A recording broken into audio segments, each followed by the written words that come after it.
Tenemos la participación extraordinaria del doctor Nazario Tola Reyes. Con esta conferencia denominada Oportunidades para el fortalecimiento del tejido social a través de la mediación-conciliación desde las facultades y escuelas de la UAMEX. Dentro de sus actividades ha sido profesor investigador en el Centro de Investigación de la Facultad de Derecho, así como en la dirección y revisión de tesis de licenciatura y maestría. Actualmente se desempeña como subdirector administrativo de la Facultad de Derecho de la UAMX. Demos entonces la bienvenida a nuestro conferencista de esta tarde con un fuerte aplauso.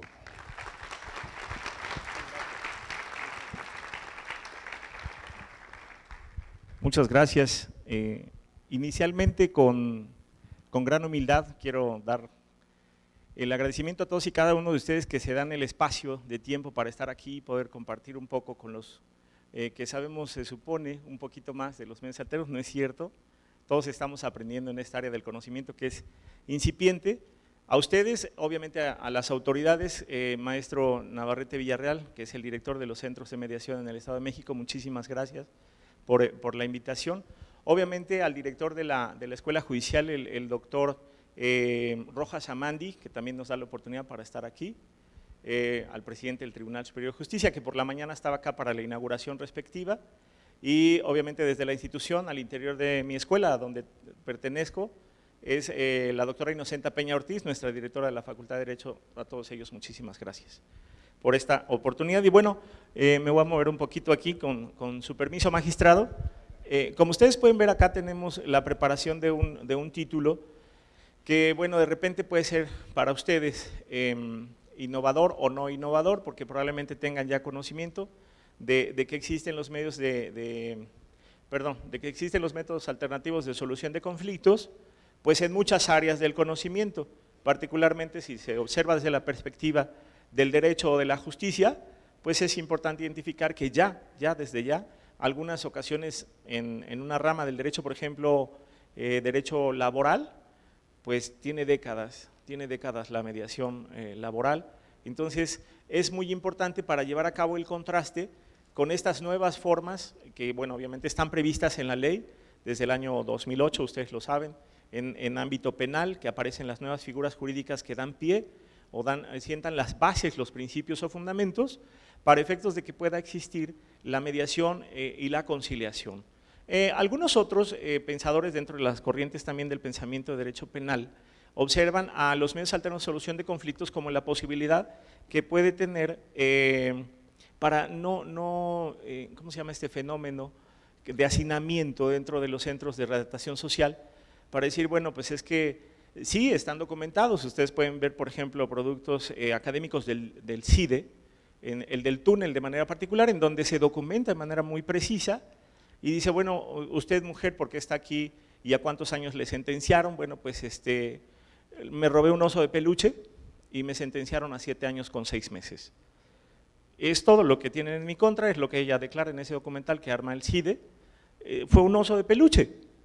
Entonces, observa desde esa perspectiva, obviamente esta institución académica y muchas otras más se suman a esta preocupación de decir, bueno, ¿hasta dónde es posible? También para no provocar que haya personas que esto, en términos de las personas, ya saben que existe el modus vivendi, el modus operandi de las personas que dicen o que toman decisiones delincuenciales. Se organizan ya sea de manera individual o de manera colectiva y esa es una forma de vida. Entonces, ¿hasta dónde los medios alternos de solución de conflictos pueden ser usados? Para decir, bueno, pues mira, acepta entonces que se vaya por el proceso abreviado, el proceso abreviado tiene otro nombre, no recuerdo ahorita, pues que al fin sales rápido, acepta al hombre. Entonces, ¿hasta dónde estamos como medios estudiosos de los medios alternos de solución de conflictos frente a los retos, frente a los desafíos? Porque no solo es para las academias, no solo es para la escuela, no solo es para los docentes, no solo es para los alumnos, no solo es para los directivos. Como lo decían en la mañana quienes intervinieron en el acto de la inauguración, es un reto de toda nuestra sociedad. Entonces, por eso es muy importante apreciar estas oportunidades que tenemos de poder interactuar con base en los medios alternos de solución de conflictos. En este caso, esta presentación que yo generé para ustedes tiene varios rubros. Normalmente, cuando hay documentos académicos que me toca dirigir o que me toca revisar, elemento mínimo, indispensable, es la lógica. Tiene que existir la lógica incluso del tiempo. Entonces, en este caso yo dividí el texto de la conferencia en 5 partes. Obviamente una parte retrospectiva, es decir, un recorrido rapidísimo de cómo es que se van construyendo estas aportaciones, estas definiciones, estos conceptos, estas teorías, la teoría del conflicto, por ejemplo, es una de ellas, cómo se van sumando para ir conformando un todo, una corriente de pensamiento que, digamos, sí tiene que ver de manera directa con la justicia, pero que no precisamente está viendo como patrón conductual central el hecho de decir, bueno, tiene que haber una sentencia siempre para satisfacer las necesidades emocionales de otras personas, de decir es que tengo sed de justicia y tiene que castigarlo, y este tipo de cuestiones que, bueno, en algunos casos hay aportaciones doctrinarias, algunas las encontramos en las redes sociales como Facebook, decir, bueno, es que ojo por ojo nos va a dejar ciegos. Entonces, les digo, son cuestiones bien interesantes que nosotros nos sumergimos ahí, y bueno, siempre es importante observar, hacer un breve recorrido sobre lo que es el pasado y decir, bueno, ¿cuáles son los motivos por los cuales, como seres humanos, observando todas las relaciones humanas que nosotros tenemos en lo particular, ¿por qué tenemos conflictos? A veces no previstos, a veces sí planeados. ¿Qué es lo que genera que nosotros identifiquemos al conflicto? Bueno, los estudiosos de los conflictos y de muchas otras cuestiones que tienen que ver con la cultura de paz, particularmente en ciencias políticas de aquí de la UAMX, pues se da la maestría en estudios para la paz y el desarrollo. Y ahí hay una lógica incluso en el título. Hay que tener paz como sinónimo de equilibrio para poder desarrollarse. De lo contrario, si no hay paz, si hay conflicto, si hay desequilibrio, si hay litigio, si hay pleito, de manera común, si hay bronca, eso te ata, eso te mantiene entonces con 0 posibilidades o posibilidades mínimas para poder desarrollarte como ser humano. Desafortunadamente esto no lo vemos de manera analítica y pronta al momento de tomar una decisión en una relación, por ejemplo, laboral. En una relación laboral, pues a veces si mi jefa llegó de malas y me trata mal en el momento, es más, ni siquiera me saluda, ¿en qué nivel está su situación emocional de ella? ¿En qué nivel está mi inteligencia emocional? ¿Y en qué momento sí puede surgir un conflicto? ¿Y cómo lo vamos a poder mediar?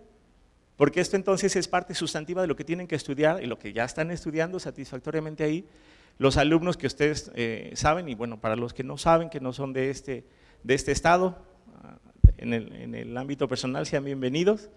Gracias por estar aquí, pero la cuestión importante es que sepan que ellos están estudiando todos los tipos de relaciones humanas en donde es susceptible de que exista un conflicto. Entre hermanos hay conflictos, entre papá e hijo hay conflictos, entre vecinos hay conflictos. Entonces, esta lógica, les digo, nosotros tenemos que analizarla para decir, bueno, ¿desde dónde entonces tenemos que partir para que cada vez los conflictos sean menos? Para que nos acerquemos un poquito a lo que otros países presumen mucho al mundo, como los países del norte de Europa que dicen nosotros tenemos los número 1, número 2 o número 3 de países en donde los seres humanos que habitan estos países son los más felices del mundo. Porque bueno, si referimos un poquito a la Grecia antigua, Aristóteles nos decía que para eso venimos acá, para eso venimos al mundo, para ser felices, pero ¿cómo lo logramos? Entonces hay que observar cuáles son los factores, cuáles son los hechos que están moldeando nuestro pensamiento, que están dándole los cimientos, que están dando los principios, con base en los cuales nosotros en una madurez vamos a tomar decisiones y hasta dónde esas decisiones van a afectar a quienes están cerca de nosotros. Bueno, incluso hay intraconflictos, es decir, una prueba de ello, ahora sí voy a hablar como abogado, vámonos a las pruebas. Tengo el pelo chino, pero yo quiero tener el pelo lacio, no me gusta mi pelo chino, o viceversa. O estoy muy bajito, yo quisiera tener de estatura otros 10 centímetros, por favor. Mi piel es muy oscura, estoy muy gordo, yo quisiera estar flaquito, y ese tipo de cuestiones que tienen que ver con el intraconflicto. Entonces, si al interior no existe esa información que permite vislumbrar que el conflicto es la oportunidad para proponer, esa es la postura de los estudios para la paz. Entonces, se abre el conflicto a una nueva etapa. Imaginemos, ahora les pongo otro ejemplo, que tiene que ver con el conflicto entre esposos, que a lo mejor no tienen las herramientas o habilidades o las capacidades de tener una comunicación asertiva. Y bueno, esa es una cantidad de habilidades muy grande. Hay cursos de mediano, corto y largo plazo que solo se enfocan a la comunicación asertiva como el único objeto de estudio. ¿Cuántas y cuántas habilidades tenemos que aprender a partir de la comunicación asertiva para que nuestra relación humana con la pareja o con mi papá, con mis hermanos, pueda ser un poco más equilibrada? Es decir, que no aumenten de volumen las expresiones de violencia, las expresiones que incluso de violencia pueden pasar a delincuencia, y bueno, entonces ahí el problema se vuelve realmente grave. ¿Cuántas relaciones tenemos nosotros? Hay que considerar también una perspectiva muy general, que es la que coadyuva para que nosotros integremos nuestra forma del pensamiento. Nuestra vida generalmente tiene, obviamente los expertos que hablan del plan de vida, identifican que nuestra vida está dividida en 12 partes. Una parte es la académica, otra la cuestión económica, otra la situación afectiva, la situación profesional, la situación religiosa, la situación del deporte, muchas. ¿En cuántas de estas yo tengo relaciones humanas, obviamente, de manera individual o de manera colectiva, que se me pueden convertir estos en factores de conflicto, factores detonantes de la violencia? ¿Cuántas? Entonces, lo importante es considerar que una de las partes sustantivas fundamentales es nuestro nivel de análisis. Los psicólogos denominan a esto el inconsciente colectivo. El inconsciente colectivo en muchas de las ocasiones se fortalece. Imagínense ustedes, voy a poner un ejemplo, hago un paréntesis, la esposa que se da cuenta o percibe que hay una infidelidad por parte del esposo. Entonces de repente puede haber la confrontación, el problema de la no comunicación afectiva y tampoco de la escucha activa, que es otra de las herramientas sustantivas para que no se eleve tanto de volumen o de intensidad a la expresión de la violencia. Y entonces imagínense cuánta emoción negativa está sumando la esposa porque se da cuenta que el esposo es infiel. Y encima de todo esto, no olviden, eso es bien importante considerarlo, yo así lo he hecho, no ver la televisión. A lo mejor es mala recomendación, posiblemente sí el canal 11, ¿verdad? Pero no ver la televisión, porque imagínense, la esposa está bien enojada y encima le ponen enfrente un programa que se llama Mujeres Asesinas, entonces uno va a ir al panteón y la otra va a ir a la cárcel. Pues entonces el conflicto, ¿qué es? Sino que se fortalece todavía, digo, desafortunadamente estamos ante esa situación de identificar los medios de comunicación masiva en un alto grado como factores que motivan que motivan el conflicto, que fortalecen el conflicto. Entonces, ahí la recomendación para el análisis, hasta dónde nosotros estamos ante una verdad de decir, ¿es verdad que todo lo que están programando, fíjense, porque así le llaman a los programas de la televisión, que están programando me están vendiendo una programación mental? Y bueno, en algunas ocasiones sí. En algunas ocasiones prueba, por ejemplo, les pongo otro ejemplito que tiene que ver con el inconsciente colectivo. ¿De qué color es la Coca-Cola? Todos lo sabemos. De esa forma, ¿entra a nuestro organismo? Sí. ¿Nuestra orina sale negra? No. ¿Y qué pasa con el color? Y pocas veces reflexionamos sobre esto. A eso se refieren los psicólogos cuando hablan del inconsciente colectivo. Pongo un ejemplo más que tiene que ver incluso con fechas del próximo mes. ¿Qué significa? Y estas son preguntas que les voy a hacer y ustedes se las van a contestar. ¿Qué significa el acero aprestado y el bridón? Primera pregunta. Segunda pregunta, ¿cuántos años hace que está en su memoria? Y tercera pregunta, ¿para qué me lo aprendí? ¿Qué significan esas palabras para mí? ¿Tienen algún significado en mi vida? ¿Me sirven de algo? Todo esto tiene que ver con el análisis obligado, con la fortaleza extrema que tenemos que expresar antes de tomar una decisión que nos puede insertar o sumergir en un conflicto. Entonces ahí les digo que también todas las cuestiones que pasan a nuestro alrededor, si tomamos decisiones sin pensar, es casi seguro que nos vamos a sumergir en un conflicto, ¿no? Entonces, digamos, como esa es como la parte principal, el ámbito personal, la relación en el rubro familiar, ahí es en donde se están consolidando las futuras generaciones. Entonces, bueno, vean nuestra realidad social actual, por eso hablamos del tejido social. ¿Cómo tomamos decisiones? Generalmente es con base en los ejemplos que nosotros observamos de las conductas de nuestros padres, ¿no? Entonces, por eso, ¿qué nos hace confirmar esto? Que el papá le dice a la hija es que eres igualita que tu madre, y el papá dice igual a los hijos, ¿no? Eres igualito que tu papá. ¿Por qué? Pues porque obviamente una de las formas en cómo nosotros aprendemos a reaccionar, a decidir, a actuar, pues son los ejemplos que nos dan nuestros padres. Ahora, ¿qué pasa con estas nuevas formas de expresión de la familia? Homoparental, monoparental. ¿Cómo son los patrones de conducta? ¿Hasta dónde hay las posibilidades de que la persona pueda tener un conflicto o no? ¿Y cuáles son los patrones de conducta que nosotros podemos considerar sí base para tomar nuestras propias decisiones, o cuál decir, espérate tantito, aquí mi papá está equivocado, para no meterme yo en un problema, ¿no? Entonces, el ámbito familiar es el más importante de todos. Las escuelas, en los diferentes niveles, lo que tienen que hacer es que van puliendo con la información de los docentes, de los catedráticos, que vamos facilitando a los alumnos, sobre todo para que fortalezcan su conciencia. Divido la palabra en dos, conciencia, no tanto la perspectiva religiosa. Entonces, les digo otra vez, es bien importante hacer énfasis en cuáles son todos esos factores, esos hechos, esas realidades que están conformando nuestra propia vida. Porque nuestra propia vida, les reitero una vez más, está conformada con base en esos patrones de conducta. Ya después vamos a tener otro tipo de relaciones, el de la escuela, por ejemplo. ¿Por qué mencionar en este caso y poner en el centro de la propuesta a las escuelas y facultades? Porque también ahí se enseñan habilidades, se enseñan a los alumnos a analizar las teorías, se ponen muchísimos ejemplos de la vida real.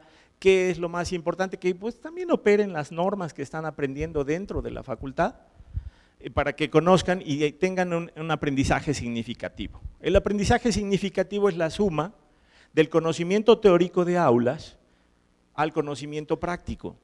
Entonces, cuando se están conjuntando o se están llevando a cabo el desarrollo o la inserción del alumno en estos dos tipos de aprendizajes, el aprendizaje es doblemente rico. Porque entonces podemos decir, sí, lo digo con todo el respeto para todas las personas, puede ser que tengas el mejor promedio de tu generación, sí. Pero ¿estuviste alguna vez entonces en una agencia de mediación? ¿Estuviste en un despacho? Estoy hablando de las ramas de las dos carreras que se dan en la Facultad de Derecho. Entonces, ¿sabes en dónde está el juzgado primero familiar? ¿O sabes dónde está el centro de mediación? Híjole, pues lo investigo. No. Entonces el conocimiento como que está faltando ahí. Ahora, ¿por qué ubicar? Les digo hace ratito, ubicar a las facultades y escuelas de la UAM, pueden ser cualquier otras, incluso si ustedes hacen una inserción en la investigación para ver qué instituciones tienen ya establecidos medios de alternativa de solución de conflictos, pero ya desde la práctica, para solucionar problemas entre alumnos, entre el profesor y el alumno, entre profesores, también hay problemas entre profesores, entre el aparato administrativo y un alumno, o entre el aparato administrativo y un profesor. Es decir, ¿cuántos problemas se dan ahí? En el mes de marzo de este año tuvimos la desfortuna, bueno, como ciudad universitaria, de ocupar ahí las primeras planas de algunos periódicos porque hubo un alumno me parece que la Facultad de Ingeniería, que tomó una decisión fatal a partir de la cabeza de Adolfo López Mateos, y bueno, se suicidó. ¿Qué cantidad de conocimientes, de experiencias estaban dentro de su cabeza para que tomara esa decisión? Entonces, bueno, les debo presumir, si me lo permiten, que mi directora, la doctora Senta, es una persona muy visionaria. Entonces se adelantó a muchas cuestiones de esta naturaleza que dice, ¿cómo podemos ayudar a los alumnos? Porque hay una buena cantidad de alumnos que viven muchos problemas. Imaginen el alumno que tiene 19 años, que sus papás están en proceso de divorcio. ¿Qué pasa con ellos? ¿Qué pasa en su propia vida? ¿Cómo es el desempeño de ellos dentro de la permanencia de la trayectoria académica? ¿Tienen el mejor avance? ¿Hacen el mejor provecho de sus conocimientos de cada uno de sus docentes? No es así.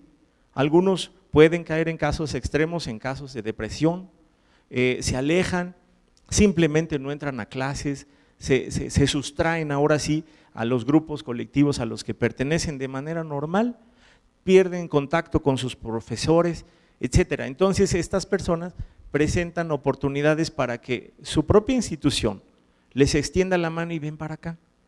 ¿Qué está pasando contigo? ¿Qué tienes tú experimentando? ¿Qué estás viviendo en este momento en tu vida que te permite que expreses todas estas conductas que todas son, a todas luces, manifiestas de que tienes un conflicto o una gran cantidad de conflictos?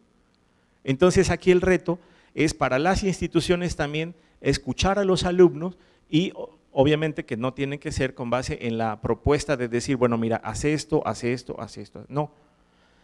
En primera oportunidad, nuestra directora propuso desde el año 2015, se consolidó en 2016, el establecimiento de la logoterapia.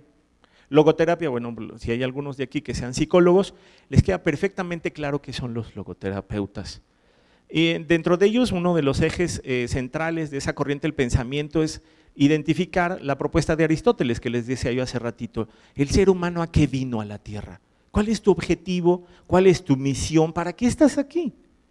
Entonces, en ese sentido les digo, lo importante es que están ya trabajando logoterapeutas dentro de la Facultad de Derecho para escuchar no solo a los alumnos, sino también a los profesores, porque aunque no lo crean, como docentes, pues como cualquier otro ser humano, siempre experimentamos conflictos, siempre experimentamos problemas. Y lo importante, les digo, que existe la preocupación institucional para decir, ¿saben qué? Aquí están estos espacios, estas personas con este nivel de especialidad en el conocimiento que te pueden apoyar. Y uno de ellos, les digo, una de las habilidades fuertes del logoterapeuta es saber escuchar. En muchas ocasiones, cuando tenemos una persona que tiene un conflicto, una persona frente a nosotros que tiene un conflicto, nos dice, ¿te puedo contar mi problema? Ok, sí, me parece bien, pues somos amigos, ¿no? Para eso. El problema se vuelve grave cuando quien me está escuchando inmediatamente me está, no, pues es que eres un tonto, no, así no, ¿cómo crees? Estás tomando malas decisiones. Y en muchas de las ocasiones como seres humanos solo necesitamos ser escuchados. Y nada más, que nadie me diga nada absolutamente, solo que alguien me escuche. Han escuchado seguramente, ustedes que andan interesados en todas estas áreas del conocimiento, que hay el coach o cursos de coaching. Ese es el verbo sustantivo más importante en esa tarea de ese ámbito profesional, solo escuchar. A ver, hay un integrante del equipo, ven para acá, ¿qué pasa contigo? Te quiero escuchar. Y si hay esa conexión, entonces el otro, el que está experimentando un problema de carácter económico, un problema de carácter familiar, un problema de carácter no sé qué, el problema que sea, el conflicto que sea, tiene entonces las posibilidades de, dentro de su propio discurso, ir localizando soluciones, pero solito. El ejercicio lo hace él solo, sin que le digan, mira, espérate tantito, o bueno, en algunos casos el método inductivo, en el médico cuando vamos a donar sangre, dime todas las características, te hago el diagnóstico de una vez, dime qué pasa contigo. No es tanto así, sino más bien escuchar a un ser humano al otro ser humano. Entonces, hay muchos rubros, entre ellos, por ejemplo, los conflictos comunitarios o delegacionales. Hay problemas entre vecinos y eso es bastante normal. Desafortunadamente estamos como que aprendiendo como sociedad, aprendiendo a que el conflicto ya es lo más normal. Las expresiones de ¿qué crees que levantaron a tal persona? Dios santo, ¿qué va a pasar? Híjole, no. Ahora, ¿qué crees? No, pues la semana pasada, hace 15 días, ¿y qué crees? Aquí cerca. Esto hace que nuestra sociedad, nuestro tejido social en el que interactuamos, nos movemos y somos, nos ofrece a veces menos posibilidades. Si yo quiero salir en la noche a pasear al perro, ya no, por favor no salgas. Entonces las posibilidades son mínimas, se fortalece la cultura del miedo y el miedo obviamente que es paralizante, es un factor que ya no te deja pensar, que ya hacen ejercicios introspectivos, decir, Dios santo, ¿y ahora qué voy a hacer? Bueno, pues antes yo podía fácilmente salir a trotar en este parque, ahora ya no, porque al otro lo asaltaron y al otro no sé qué. Entonces, cuando se fortalece la percepción de inseguridad, con base en los distintos conflictos que vive mucha gente, entonces ese es nuestro tejido social, es en donde nos estamos moviendo, en donde interactuamos. Esto hace que se limiten las posibilidades para nosotros. Es también, obviamente, yo puedo decir de manera tranquila, ¿saben qué? Es que no es mi responsabilidad, ahorita le voy a hablar al delegado municipal que se ponga a trabajar. La responsabilidad aquí va 50-50. La mitad de la responsabilidad sí efectivamente es de nuestras autoridades, pero la otra mitad es nuestra, de prevenir, de informarnos, de razonar todas nuestras decisiones, porque de lo contrario, bueno, pues entonces los niveles de violencia se van aumentando, se van subiendo y las autoridades en algunas ocasiones llegan a tener poca credibilidad. Prueba de ello, por parte de la ciudadanía, prueba de ello, ¿saben cuál es? La cifra negra. ¿Por qué ya no fuiste al Ministerio Público a denunciar tu delito? ¿Para qué? ¿Para qué? No tiene caso. Entonces hay instituciones, asociaciones civiles que analizan a la sociedad y que analizan a las instituciones. En ese sentido, analizar a las instituciones dice, ¿por qué el ciudadano ya no cree? Bueno, me estoy yendo en extremo, no crean, también tengo conflictos. ¿Por qué ya la gente no va al Ministerio Público? No hay respuesta. La gente tiene que esperarse muchas horas, tiene que dar 3, 4, 8, 10 vueltas para que apenas se lleve a cabo la primera audiencia.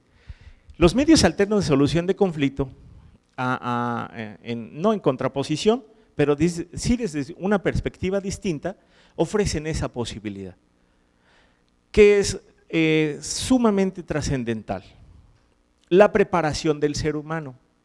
En este caso, para los que no son de nuestro estado, les puedo decir con una enorme satisfacción que dentro de la Facultad de Derecho está la licenciatura, se anunció en la mañana, se comentó en la mañana en la inauguración, está la licenciatura en Medios Alternos Solución de Conflictos, entonces, en donde ya se están preparando los seres humanos que van a coadyuvar de manera sustantiva, de manera significativa a la disminución de los conflictos dentro de la sociedad en el entorno muy cercano.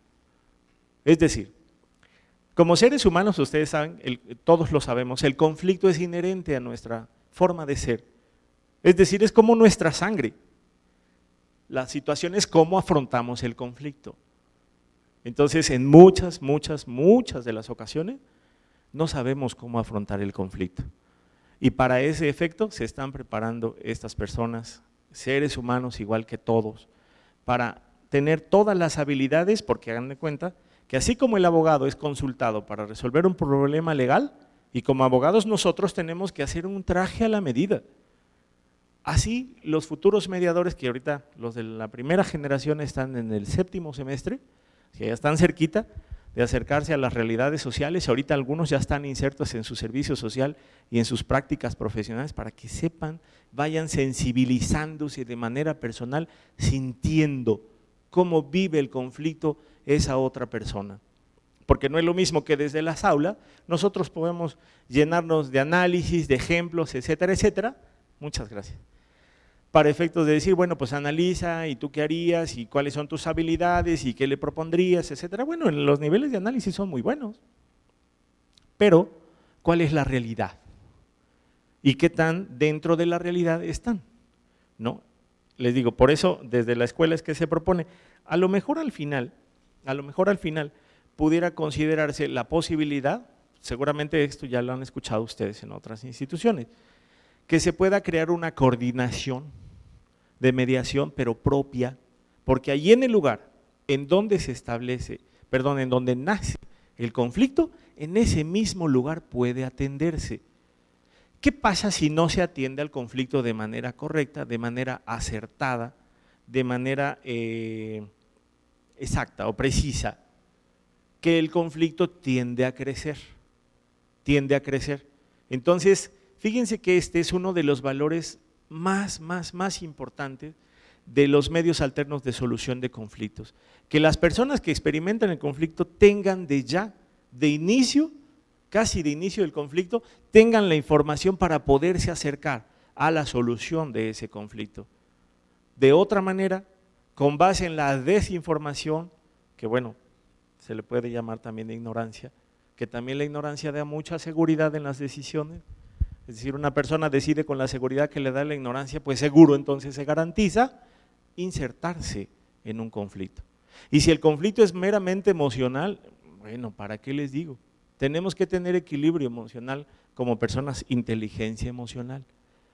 Inteligencia racional también es bien importante. Entonces, ¿cómo combinarla? ¿Cuándo tomo decisiones de manera racional? ¿Cuándo tomo decisiones de manera emocional? Porque para eso tenemos los dos hemisferios. ¿Cómo interactúan? ¿Cuándo un hemisferio bloquea a otro? Les comento rápido en un paréntesis. Aquí en Toluca, el año pasado, un niño de 7 años experimenta en carne propia el divorcio de sus papás. Dejó de hablar. El hemisferio racional, el emocional bloqueó el hemisferio racional. Mijo, pero ¿por qué no hablas? Y como esto hay muchas consecuencias que se derivan de decisiones, a veces sí racionales, a veces poco racionales, a veces decisiones muy emocionales, pero esto entonces si nosotros no entramos al análisis preciso de cuál es la raíz del problema, poco vamos a avanzar a la solución. Y en la mayoría de las ocasiones, las relaciones humanas que experimentan conflictos tienden a romperse. Es decir, en el ámbito laboral, vuelvo a ese ejemplo, si no estás a gusto en esta área de trabajo, pues pide tu renuncia, si te parece. A ver, ¿hasta dónde entonces este tipo de decisiones vulnera los derechos de las personas? Y en muchas prácticas, nosotros no nos damos cuenta. Simplemente yo tomo decisiones porque así soy yo. Y si le parece. Entonces, ¿qué tanto nos acercamos al deber ser como seres humanos, homo sapiens, pensantes en todo momento de todas nuestras decisiones? Y esa es responsabilidad nuestra. Les digo, las facultades, las escuelas, los profesores, pues sí acercan la información. ¿Qué tanto nosotros hacemos propia la información? Y lo que es mejor, ¿cómo la ponemos en práctica?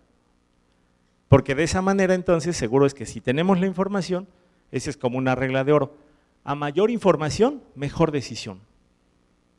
De lo contrario, a mayor ignorancia, mayor problema. La Universidad de La Habana nos ha analizado como sociedad mexicana, y dice, los mexicanos, es una de sus conclusiones, viven tan altos niveles de violencia, ¿para qué me meto en ejemplos? Derivado del tan alto nivel de ignorancia. Digo, nos observan desde afuera. ¿Qué tanta credibilidad le dan ustedes a esa afirmación de una institución como la Universidad de La Habana, que nos analizan como sociedad? ¿Están cerca de la verdad más o menos? ¿O del 1 al 10 qué calificación le ponen a esa afirmación? Tal vez el 2, el 8, el 4. Entonces, todo este tipo de planteamientos, les digo, son importantes considerarlos para saber hasta dónde es posible. Aquí me parece, no tengo el dato exacto, que hay una primaria de Metepec, un municipio pegado aquí a Toluca, que ya al interior tiene su centro de mediación. ¿Hasta dónde ustedes consideran que es sustantivamente importante para mejorarle su calidad de vida a los niños y decir, ven para acá? Es importante. A ver, ¿por qué estás peleando con tu amigo, tu compañero de banca que tiene también 8 años como tú? Entonces es interesante saber cómo desde esos niveles, niveles educativos del sistema educativo, cómo se puede contribuir. Ahora, un plus, un valor adicional, en el caso de que se establezca una coordinación, un centro de mediación, una unidad de mediación, el nombre lo de menos, pero sí que se inserte al interior de la Facultad de Derecho, digo porque ya me estoy acercando al cierre de esta intervención. Primero, tendría la utilidad de fortalecer las habilidades de los estudiantes de la licenciatura en Medios Alternos, Solución de Conflictos, decir, ven para acá. Aquí hay dos personas ya de la vida real que están viviendo un problema de pensión alimenticia. La señora está pidiendo el 70% del sueldo del señor, pero el señor tiene una familia antes, en donde hay 2 hijos y aquí hay 3. A ver, entonces no es tan fácil decir así, qué bueno, hay conflictos, qué barbaridad, bueno, pues hay que trabajar, ¿cómo podemos? Sino ya particularizar, individualizar y poner en práctica las habilidades o las habilidades que no se han practicado, conocerlas y decir, a ver, ¿cómo podemos ayudar a las personas que viven el conflicto y que no ven una solución?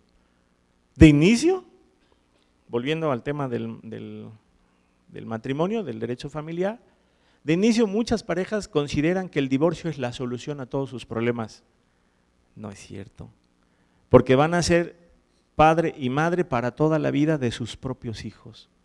Entonces, padres o madres que toman decisiones a veces de impulsos, a veces no pensadas, decisiones emocionales, algunos les llaman decisiones viscerales, después se están arrepintiendo y decir, bueno, es que creo que sí me pasé, pero bueno, ya no hay marcha atrás. Y el daño grave está para los niños, porque se siembra de esa manera la semilla de la violencia. Entonces los niños ya les parece normal que haya problemas, pero que también haya divorcio. Entonces, una perspectiva más, ¿qué piensan ustedes si yo les digo que la tarea del papá es fortalecer el hemisferio racional en el niño, en las futuras generaciones, en sus propios hijos, y la mamá fortalecer el hemisferio emocional? Y de esa manera conjuntan y hacen un ser humano íntegro, para que haya un equilibrio en sus 2 hemisferios y tome decisiones sanas en todas sus relaciones humanas. Esa es una postura, también que puede obedecer a una corriente de pensamiento. ¿Qué pasa entonces con el niño que solo tiene mamá? ¿O con el niño que solo tiene papá? ¿Es un ser disfuncional? ¿O va a ser un ser antisocial? Tampoco, tampoco. No existen en ese sentido entonces las reglas generales. Lo que sí es que existe de repente la presencia del conflicto, y eso sí se los recomiendo mucho a los que tengan ahí lapicero, es observar siempre al conflicto como la oportunidad para proponer. Les digo, esa es una de las mejores aportaciones de los estudios para la paz, porque generalmente cuando estamos nosotros frente al conflicto, siempre va a ser la situación de tener siempre la razón. Y no es cierto, en muchas de las ocasiones la razón no se tiene. Reitero una vez más, ¿por qué dentro de la Facultad de Derecho o dentro de cualquiera de las facultades? Reitero, porque si están ahí los especialistas que van a poder iluminar con su conocimiento a las personas que se encuentran en el sendero oscuro de la ignorancia, poco a poco van a fortalecer sus habilidades, tanto los mediadores, los futuros mediadores, que bueno, ya sabemos también que hay instituciones que ya están trabajando, haciendo más o menos estas tareas, algunos le llaman facilitadores, incluso algunas tareas del juez familiar es mediar, es decir, ya dentro de las normas jurídicas ya está prevista esta tarea, pero qué mejor que pueda hacerlo una persona que se preparó por 5 años dentro de un aula para ser mediador. Entonces el sentido humano de los medios alternos de solución de conflictos tiene un significado muy práctico, muy presente, en beneficio, reitero, no solo de los alumnos que están estudiando y futuros profesionales de la mediación, sino también de todo nuestro tejido social. De esa manera, la universidad, que se debe a su sociedad, empieza también, ya desde la perspectiva jurídica, desde la perspectiva de la mediación, empieza a cumplir con su misión, con su visión, con sus objetivos, poniendo esas estrategias y esas líneas de acción que en este momento les digo, ya es una realidad. Sin duda que bueno, podemos seguir abordando muchos otros temas, pero bueno, también es importante considerar el tiempo y que a las 5 de la tarde tienen otra conferencia igual, mucho más interesante que la mía. Agradezco nuevamente a las instituciones, maestro Navarrete Villarreal, muchísimas gracias por la invitación, al magistrado que me hizo favor de presentarme y bueno, a todas las instituciones que hacen posible que en este momento aquí y ahora podamos coincidir con ese interés de intercambiar los conocimientos. Muchas gracias a todos, estoy a sus órdenes.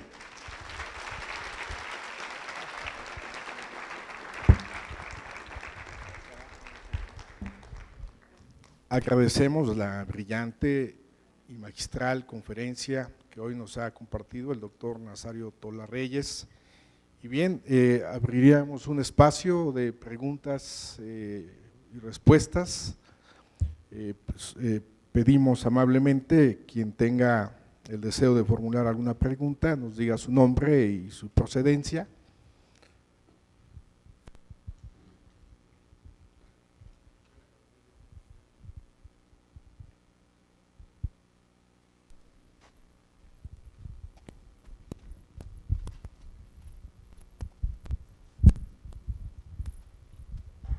Buenas tardes, soy la licenciada Laura Hernández, soy presidenta de la Asociación de Mediadores en el Estado de México y soy académica del Centro Universitario Valle de México. Quiero comentarle, maestro Tola, que en el intersemestre tuve la fortuna de compartir curso intersemestral con mis compañeros profesores, tanto en el turno vespertino como en el matutino.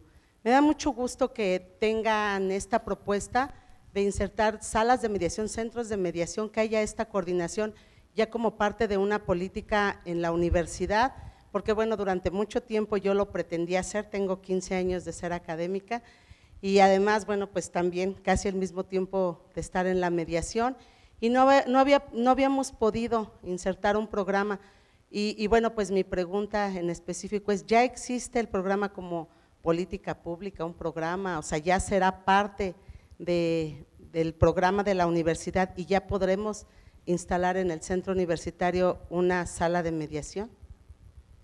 Muchas gracias por la pregunta muy interesante que obviamente proyecta hacia todos los que nos escuchan las posibilidades, ¿no? Las posibilidades de decir, bueno, hasta dónde voy a poder ya instaurar, poner en práctica, sea de manera institucional o de manera oficial, o va a depender de mi cátedra, de mi materia que yo doy, que haga las prácticas al interior. Voy a poder sumar o invitar a ciudadanos, como lo hacen otras facultades. Aplico el método comparativo. La Facultad de Psicología tiene un espacio en donde los alumnos están escuchando a las personas que pertenecen a la sociedad que tienen un problema vinculado directamente con esa área del conocimiento. En otro ejercicio similar está la Facultad de Odontología, en donde también reciben a las personas que tienen problemas odontológicos y ahí están los alumnos practicando bajo la vigilancia de los profesores especialistas en cada una de las materias de mediación. Porque así como les puse varios ejemplos, bueno, pues podemos decir, ¿quién va a ser el especialista en mediación familiar, en mediación laboral, en mediación penal, en mediación educativa, en mediación mercantil? Como ya de manera práctica en algunas áreas, en algunas instituciones, juzgados, se está llevando ya a cabo, ¿no? Entonces, en el caso de la Facultad de Derecho, no está todavía establecido el programa que diga, bueno, los espacios van a ser estos, aquí va a estar el especialista en mediación familiar, aquí el de mercantil, etcétera. Aún no, pero obviamente sí, la perspectiva principal es esa, que el alumno no solo haga su servicio social en instituciones públicas que tengan la práctica ya de la mediación, la conciliación y otras formas de solución de conflictos, sino que también al interior puedan hacer, digamos, prácticas reales ya, con personas que no tienen los recursos económicos, pero que sí experimentan un conflicto, que obviamente ese conflicto es susceptible de solucionarse a través de los medios alternos de solución de conflictos. Entonces, está en un buen avance, le puedo decir un poquito más del 50%, la posibilidad de que se autorice, porque obviamente las decisiones no son de una facultad, sino desde el carácter institucional, las posibilidades de que se pueda establecer, porque se tienen que prever los recursos materiales, todo lo que implica, los recursos económicos, los recursos humanos, que es de los más importantes. Y bueno, en esto sin duda que también déjenme agradecer al director de todos los centros de mediación y conciliación una vez más, porque la verdad es que todos los avances que hemos tenido en la construcción de los contenidos de los programas ha sido gracias al apoyo, a la coordinación interinstitucional y eso nos ha permitido que podamos ofrecer esa carrera, y bueno, me parece que con mucho beneficio social, con mucha proyección social. Vamos a estar atentos, ya saben ustedes, las materias que se autorizan acá por la incorporación y demás cuestiones ya son autorizadas, y al interior hay algunos procedimientos como conocer las funciones del consejo académico, del consejo de gobierno, y sí mantener esa interacción para actuar de manera institucional y hacer un frente común, es decir, pues que no sea de manera específica solo en la Facultad de Derecho, porque puede ser en cada una de las facultades que puede existir la extensión de este conocimiento, ¿no? Y seguramente en este año, a lo mejor el siguiente, no sé todavía, ahora sí que a mí no me tocan las decisiones, es que podamos ya tener estos avances y poderlos compartir con todos ustedes. Muchas gracias, doctor. ¿Alguna otra pregunta? Doctor, buenas tardes, Edwin de la Facultad de Derecho.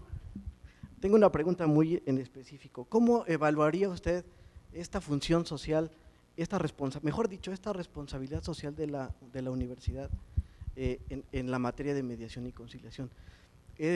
Así es muy claro que la universidad tiene más o menos una matrícula de 56,000 alumnos y unos 6,000, 7,000 profesores, ¿no? Al no contar en una instrumentación jurídica, solamente en un apartado de lo que es defensoría universitaria, la mediación y conciliación, pero no así en sus procedimientos en los que establecen responsabilidades universitarias, ya sea ante los consejos, el consejo de gobierno, el consejo universitario, se pierde esta oportunidad tal vez de replicar a la sociedad esta mediación y conciliación. Obviamente el Estado tiene 15 años realizando esta función.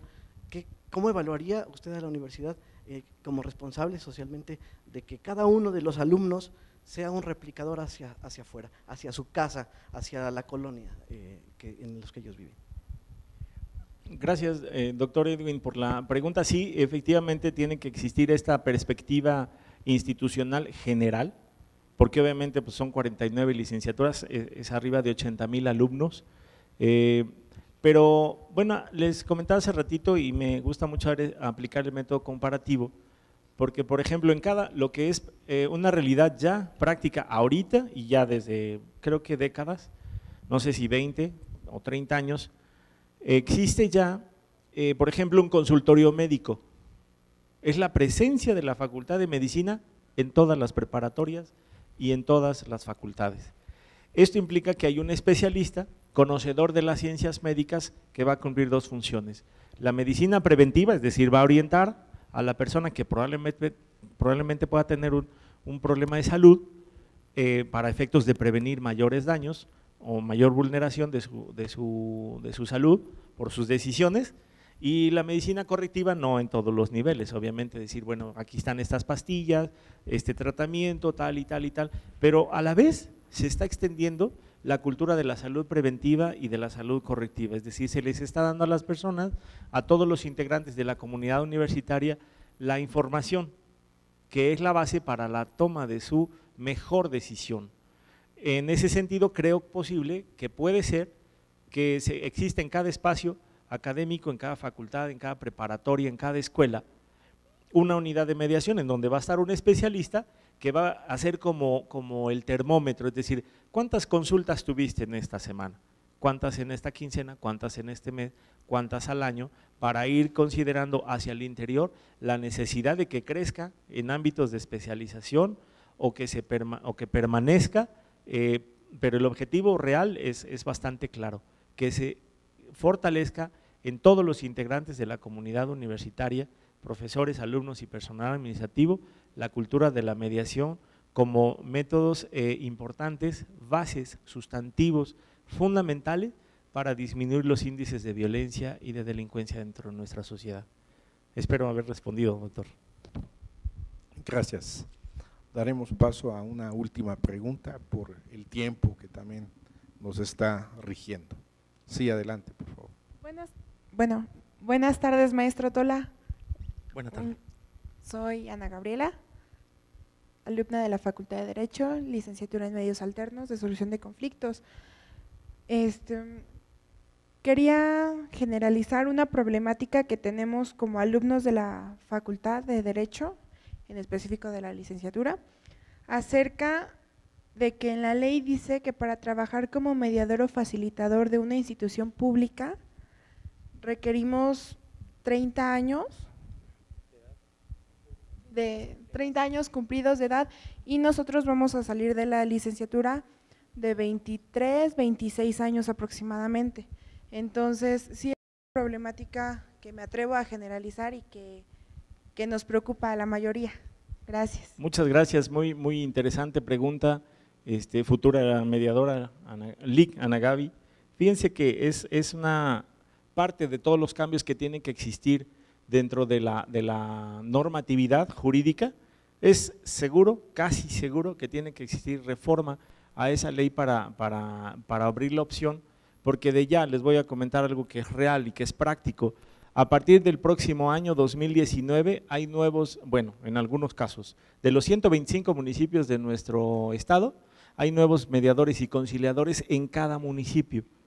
Entonces hay que ver la reglamentación y qué dice también la ley de mediación, conciliación y fortalecimiento de la paz social en el Estado de México, que está vigente en 2010.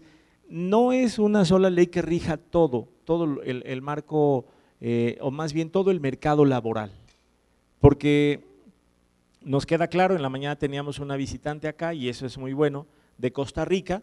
Es bueno, de repente se los recomiendo platicar cómo es que funciona la mediación y la conciliación en Costa Rica. Forzosamente todo el recurso, el capital humano que va a egresar de la Facultad de Derecho de esa primera generación, ¿tiene que insertarse como servidor público para efectos de mediación, conciliación? No, puede tener su despacho particular. Y desde ya hay algunos, me lo puedo decir con gusto, algunos alumnos que están ya dentro de algunos despachos, que si bien es cierto son jurídicos, completamente conectan con los ámbitos de mediación y conciliación. Vamos a suponer la perspectiva peor, que no se reforme la ley.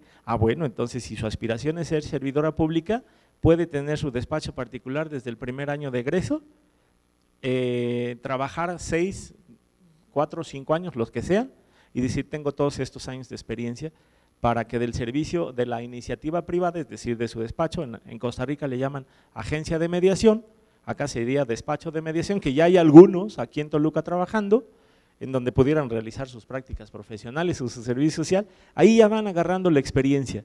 Y si se da entonces la posibilidad dentro del servicio público, pues ojalá, porque tienen que existir, les digo otra vez, esas decisiones institucionales, incluso decisiones legislativas, para que sea más, para que se responda a las necesidades de los alumnos, o que bueno, ya están siendo casi futuros mediadores, porque sí es muy necesaria su presencia dentro de todas las actividades de mediación, no solo del gobierno federal, sino también del gobierno del estado y también del gobierno municipal.